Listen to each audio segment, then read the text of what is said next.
It seems to be very common. Orphans are very common in Zimbabwe. And one of the things that I think really struck me the first time I visited there was how many children I saw everywhere. And they're by themselves. Some came from homes where their mother or father had died. They had no other relatives. They were roaming the streets, living on the streets. The stories just vary from child to child, from abuse to AIDS. For a kid to go through something so traumatic at such a young age, it's heartbreaking, but it's also really touching because you see them so encouraged and so happy, so joyful and so strong. You can't help but just feel encouraged and attached to that. It sticks with you. You can't shake that. Just can't help but love them. And I think everyone who's ever been there to visit them understands that. And I don't know how I can put that into words. They just steal your heart.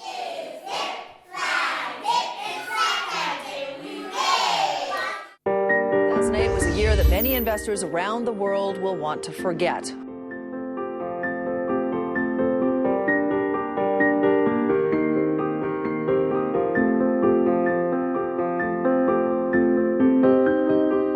The situation in Zimbabwe has changed over the past few years. It was the breadbasket of Africa, and the country was doing very well. But then in 2008, it took a turn for the worst.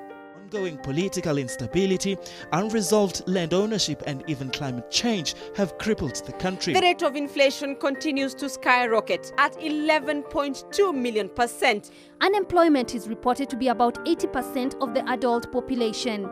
The most vulnerable are left to depend on aid agencies and neighboring countries.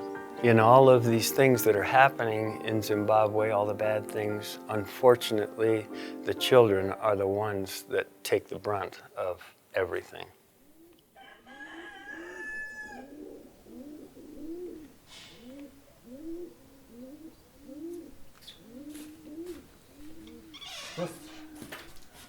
Hey boys.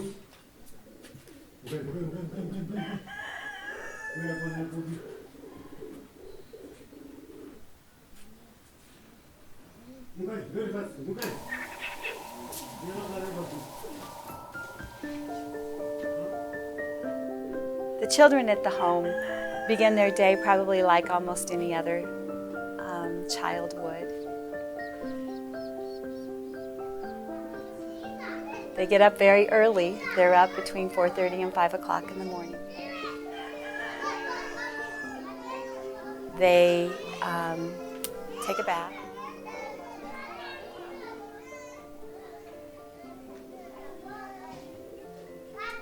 They get ready for their day, they get dressed, they have their breakfast, and then they walk to school.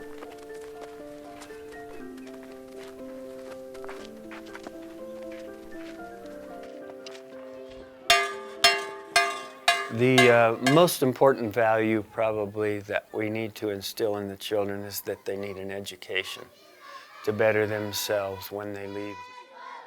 Some of them are not going to follow through with an education, unfortunately.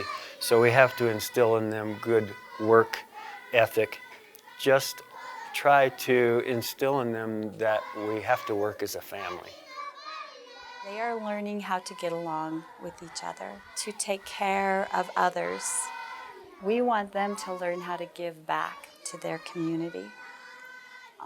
To spread the love that we are showing, to spread the love that God is giving to them, for them to give that back to their community.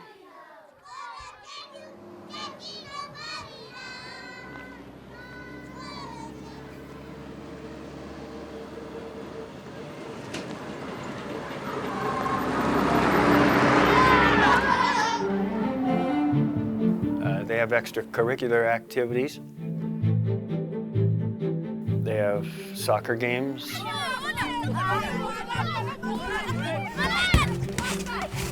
Pathfinder outings. We try to make it as well-rounded as we possibly can. We take them to church. We have worship every night. The children love to sing, and they sing at the top of their voices. Going to worship was one of my favorite experiences because the kids would just fill the room with their beautiful voices, singing on the top of their lungs with big smiles on their faces. Some of them would dance a little bit. I think you can tell that they're happy. We are together. I believe it's a way for them to express their joy, to express their love, to express who each one of them is. And the older children will lead out, and they take turns leading out in worship and in the music.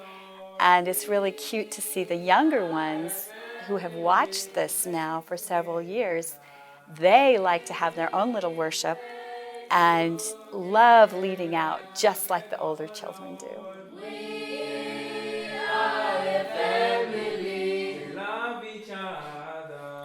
I think there is a family atmosphere there. These kids, they grow up together.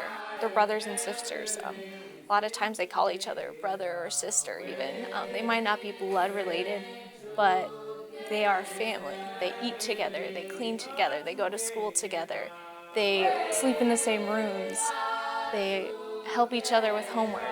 They spend so much time together that they are family. We love each other.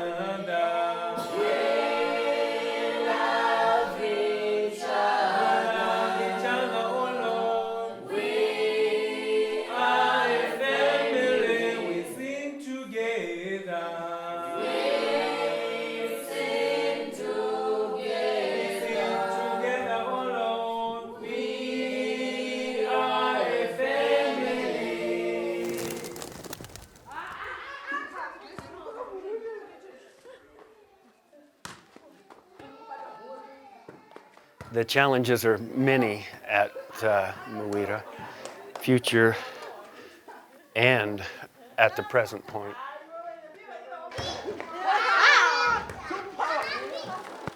We are doing our best to make the home as sustainable as possible. We do now raise chickens, and the children are learning how to care for these chickens.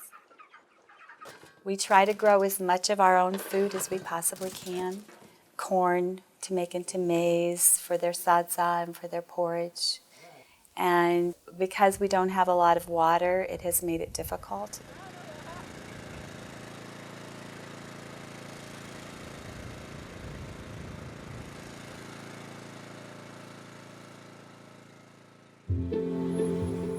So we're looking at new land where there is more water, which presents a whole new challenge.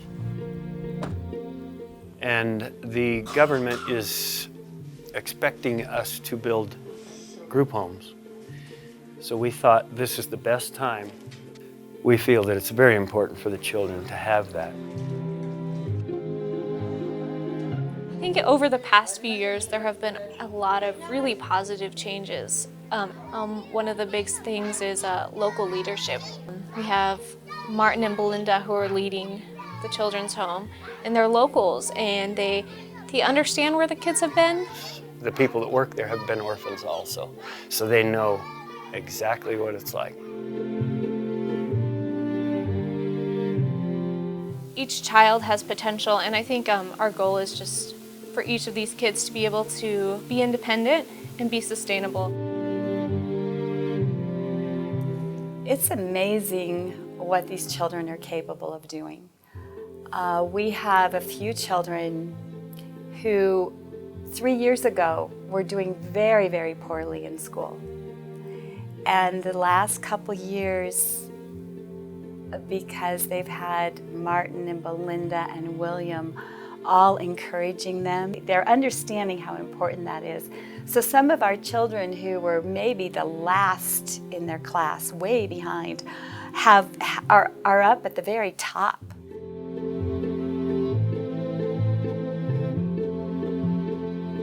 If we can give these children the support and the tools they need, this has proven to us that they can do well.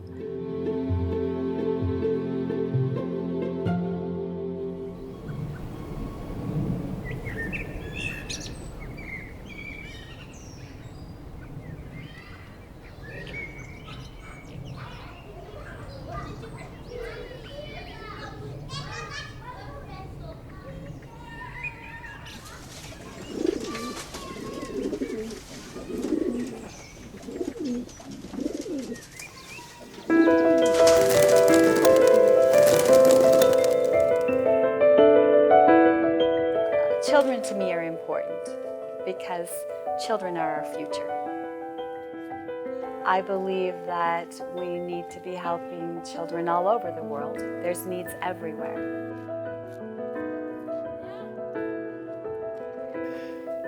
I think it's important to help no matter where anyone is, especially children. In Zimbabwe, we feel that helping the children is someday going to make a difference for that country, because those boys and those girls are going to grow up. And a song is brought to my mind, boys will become kings, girls will become queens. And if that happens,